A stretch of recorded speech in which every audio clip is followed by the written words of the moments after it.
तुर्क आक्रमण। 977 ईस्वी में सुबुक्तगीन गजनी का शासक बना। उसने भारत की उत्तर पश्चिमी सीमा पर शाही वंश के राजा जयपाल को पराजित किया और पेशावर तक अधिकार कर लिया। 997 ईस्वी में उसकी मृत्यु के बाद उसके पुत्र इस्माइल व महमूद गजनवी शासक बने। महमूद गजनवी महत्वाकांक्षी शासक था। महमूद गजनवी ने भारत पर कुल 17 बार आक्रमण किए, जिसमें 1025 ईस्वी में सोमनाथ पर किया उसका 16वां आक्रमण कुख्यात है। गुजरात का शासक भीमदेव डरकर भाग गया। जनता ने 3 दिन तक सोमनाथ मंदिर की रक्षा की, लेकिन अंत में वह हार गए। महमूद ने 50,000 स्त्री पुरुषों को मौत के घाट उतार दिया तथा सोमनाथ की मूर्ति को तुड़वाकर मक्का मदीना भिजवाकर वहां की प्रमुख सीढ़ियों के नीचे डलवा दिया। गजनवी का अंतिम आक्रमण 1027 ईस्वी में सिंध के जाटों के विरुद्ध हुआ। 1173 ईस्वी में गौर के शासक गियासुद्दीन ने गजनी पर अधिकार कर लिया और अपने छोटे भाई शिहाबुद्दीन गौरी को वहां का शासक नियुक्त किया। गजनी का शासक बनने के बाद शिहाबुद्दीन गौरी ने भारत पर आक्रमण करने का निश्चय किया। उसके आक्रमण के निम्नलिखित कारण थे। सबसे पहला, धन संपदा प्राप्त करना।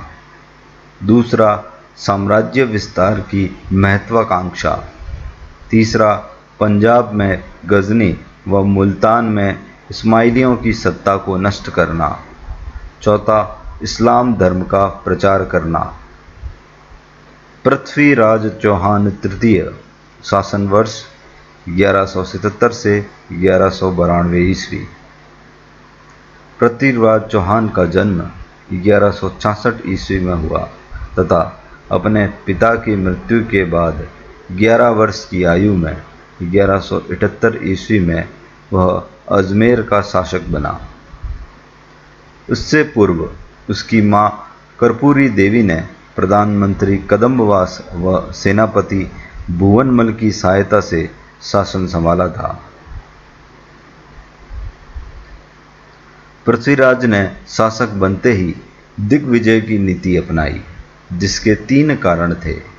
स्वजनों के विरोध से मुक्ति, दूसरा पड़ोसी राज्यों का दमन, तीसरा विदेशी शत्रुओं से मुकाबला।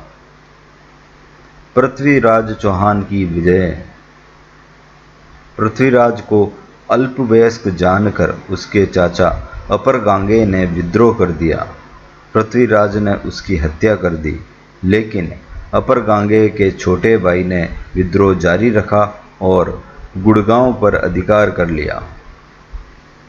पृथ्वीराज ने विद्रोहियों का दमन कर उनके सिर नगर की प्राचीरों पर लटका दिए।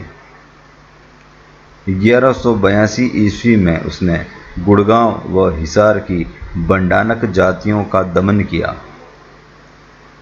1182 ईस्वी में अपने कुछ सैनिकों की हत्या का बदला लेने के लिए महोबा राज्य के चंदेल शासक परमर्दी देव पर आक्रमण कर दिया। परमर्दी देव के 2 सेनापति आला व उदल मारे गए। पृथ्वीराज रासो के अनुसार पृथ्वीराज ने आबू की राजकुमारी इच्छिना देवी से विवाह करके गुजरात के शासक भीमदेव को अप्रसन्न कर दिया, क्योंकि वह भी इच्छिना देवी से विवाह करना चाहता था। इसलिए दोनों के बीच संघर्ष की स्थिति पैदा हुई, लेकिन जगदेव प्रतिहार की मध्यस्थता के कारण दोनों में संधि हो गई। दिल्ली पर नियंत्रण को लेकर पृथ्वीराज व घेड़वाल शासक जयचंद्र के बीच वैमनस्य चला आ रहा था। पृथ्वीराज द्वारा जयचंद्र की बेटी संयोगिता का बलपूर्वक अपहरण करना भी दोनों के बीच शत्रुता का चरमोत्कर्ष था। एक मत के अनुसार जयचंद ने ही सहायता का आश्वासन देकर मोहम्मद गोरी को पृथ्वीराज पर आक्रमण करने के लिए आमंत्रित किया था। संयोगिता की कहानी। चंद्रबरदई के ग्रंथ पृथ्वीराज रासो के अनुसार जयचंद्र व पृथ्वीराज के बीच संघर्ष का कारण संयोगिता थी। एक कथानक के अनुसार पृथ्वीराज व संयोगिता के मध्य प्रेम था, जिसका पता चलने पर जयचंद्र ने संयोगिता का विवाह करने के लिए राजसूय यज्ञ किया। जयचंद्र ने पृथ्वीराज को छोड़कर सभी राजाओं को बुलाया और पृथ्वीराज को अपमानित करने के लिए उसकी मूर्ति बनवाकर द्वारपाल के स्थान पर लगवा दी। स्वयंवर के समय संयोगिता ने पृथ्वीराज की मूर्ति के गले में वरमाला डाल दी। उसी समय पृथ्वीराज अपनी सेना सहित वहां पर आया और संयोगिता को उठाकर ले गया। जयचंद्र के सैनिकों ने उसे रोकने का असफल प्रयास किया।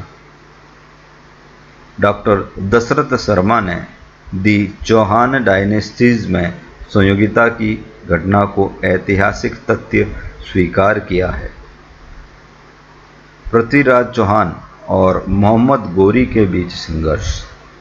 मोहम्मद गोरी ने 1175 ईस्वी में मुल्तान पर आक्रमण कर उस पर अधिकार कर लिया।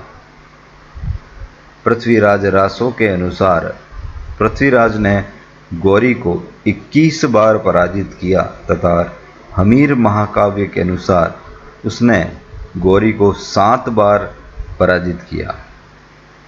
लेकिन दोनों के बीच निर्णायक युद्ध 2 बार 1191 व 1192 ईस्वी में हुए। 1191 ईस्वी में मोहम्मद गोरी लाहौर से रवाना होकर तराइन के मैदान में पहुंचा, जहां दोनों पक्षों में तराइन का प्रथम युद्ध हुआ। दिल्ली के सामंत गोविंद राज के बर्छी के वार से घायल हो जाने से गौरी सेना सहित गौर भाग गया। तराइन का द्वितीय युद्ध। 1 वर्ष बाद 1192 ईस्वी में गौरी अपनी सेना सहित तराइन के मैदान में पुनः आ धमका। गौरी ने शत्रु को इस बार संधि वार्ता का झांसा दिया, जिससे चौहान सेना आमोद प्रमोद में डूब गई और गौरी ने एक रात्रि में अचानक आक्रमण कर दिया। पृथ्वीराज की सेना इस आक्रमण को नहीं झेल पाई और हार गई। साथ ही पृथ्वीराज सिरसा के पास सरस्वती नामक स्थान पर बंदी बना लिया गया। पृथ्वीराज रासो के अनुसार गौरी पृथ्वीराज को अपने साथ गजनी ले गया। वहां पृथ्वीराज ने शब्द वेदी बाण से गौरी को मार डाला। हसम निजामी के अनुसार पृथ्वीराज ने अजमेर में गौरी के अधीनस्थ के रूप में शासन किया था, जिसके प्रमाण में एक सिक्का मिला है, जिसके एक ओर मोहम्मद बिन साम व दूसरी तरफ पृथ्वीराज का नाम लिखा है। पृथ्वीराज चौहान की पराजय के कारण। पृथ्वीराज चौहान में विजेता होने के बावजूद दूरदर्शिता का अभाव था। उसने पड़ोसी राज्यों से शत्रुता मोल ले रखी थी। 1178 ईस्वी में गौरी के गुजरात आक्रमण के समय पृथ्वीराज ने भीमदेव की कोई सहायता नहीं कर भूल की। 1191 ईस्वी में पृथ्वीराज ने भागती तुर्क सेना पर आक्रमण नहीं करके भयंकर भूल की। उसने संयोगिता से विवाह के पश्चात राज्य कार्य की उपेक्षा आरंभ कर दी थी और अपना जीवन विलासिता में बिताने लगा था। पृथ्वीराज चौहान का मूल्यांकन। पृथ्वीराज एक वीर व साहसी राजा था। अनेक युद्धों में सफलता प्राप्त करने के कारण उसे दल पंगुल की उपाधि प्राप्त थी। एक विजेता के साथ साथ वह विद्यानुरागी भी था। उसके दरबार में विद्यापति गौड़, वागीश्वर, जनार्दन, जयानक, विश्वरूप, आसाधर आदि प्रमुख विद्वान थे। चंद्रबरदई उसका मित्र व राजकवि था, जिसने पृथ्वीराज रासो ग्रंथ लिखा।